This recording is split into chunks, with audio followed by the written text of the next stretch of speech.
Morning. Adrian Duval.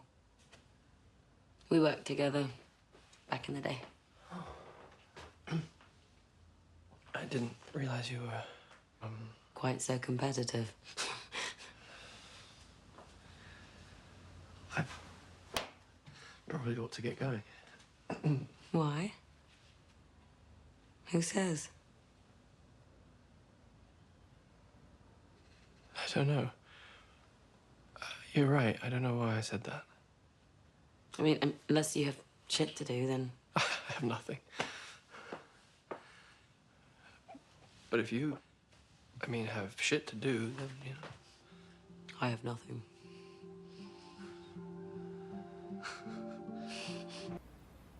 صبح بخیر. اسمش آدریان دواله.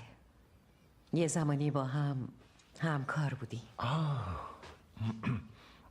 نمیدونستم که تو اینقدر رقابتی هستم. گمونم بهتر دیگه من برم. چرا؟ کی گفته؟ نمیدونم. حق با تو نمیدونم چرا همچین حرفی زدم. البته مگه اینکه کاری داشته باشی. نه کاری ندارم. ولی اگه تو کاری داری پس بهتره که منم هیچ کاری ندارم.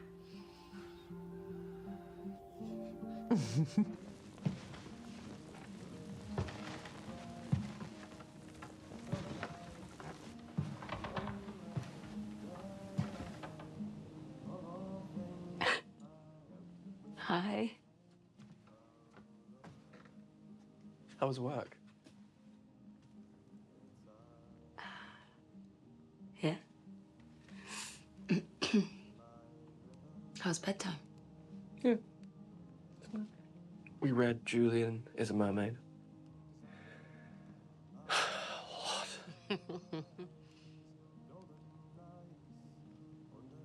So...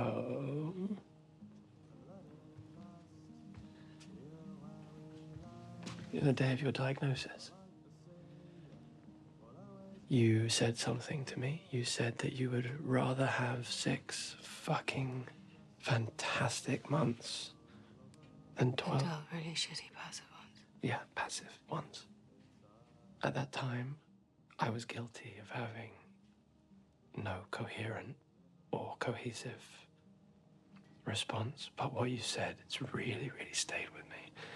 And I now do have a response that I would like to share with you. Okay. Okay.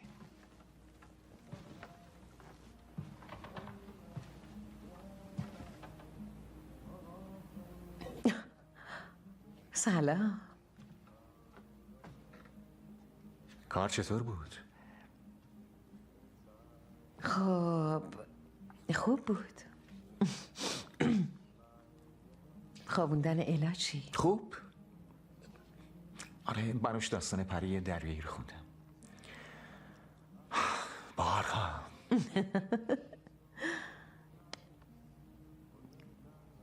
میدونی